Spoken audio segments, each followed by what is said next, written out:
Hi, I'm Dr. Lisa. So I have a question for you. Take a moment, get in your question receiving mode. Whatever that looks like to you.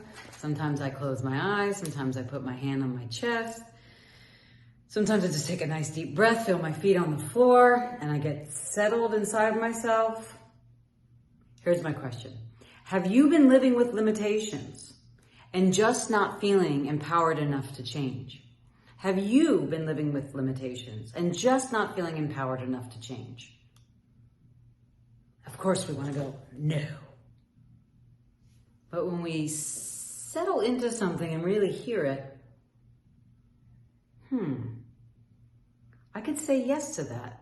There are some ways that I still, myself, get into limitations and don't feel empowered to change, especially if I've seen something go on and on and on for decades, right? You make these lateral changes, but it never just goes away. I'm in the business of making those crappy limitations go away. That literally is my target, not just for you, but for me. And I created this method called the Roar Method. And I swear it's the one thing that I use every single day in my life and with my clients to this day. And it started on a road in California, side road actually to 101 in Northern California, pulling over to the side of the road in my early 20s after an amicable breakup and realizing that I was in a pissed off mood. And I thought it was related to the breakup, but it actually wasn't. The breakup was just the present situation at the time. And what it actually led me through a series of questions, which was developed as the Roar Method, it led me to asking a certain amount of questions, 5 or 6 questions, that allowed me to see the present trigger and connect it back to the original trigger in the past, do the work in the past to pull the weed, and then bring back the lesson, the new habit, the new way of being in the world without the weed and without the trigger. So essentially the Roar Method is this buzzword you might be seeing around, or you might not have yet. When I say it, you're going to start saying it, called glimmer. Instead of trigger, it's a glimmer. A glimmer is a moment of hope, a moment of clarity, a moment that goes, oh my God, thank God, this is changing. I don't know how, I just know it will be. This is changing, and I'm being the energy to make this change.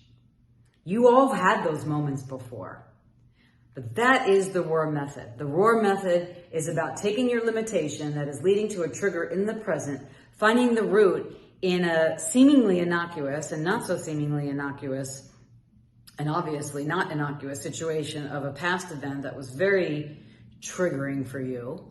You made a decision, you made a conclusion, and that decision and conclusion, probably under the age of 7, has stayed with you in the back of your mind, influencing all your relationships, all your financial dealings, all your friendships, acquaintances, your relationship with your body, your spiritual connection, and on and on and on and on it goes. Once you find the weed, pull the weed, destroy the weed, implode the weed, get it out of your life, you actually no longer have the circuitry to do that behavior anymore.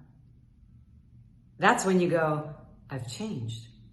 I know I've changed. And I know I've changed because I'm doing this instead of that when that limitation comes up. Put a thumbs up in the comments section if you have been looking for something to change your limitations. And or maybe even a little bit have a glimmer of hope. Also write in the comments. Let me know what made sense, what didn't make sense, maybe something you want me to elaborate on from the video or something else you would like to see as an example or talk about.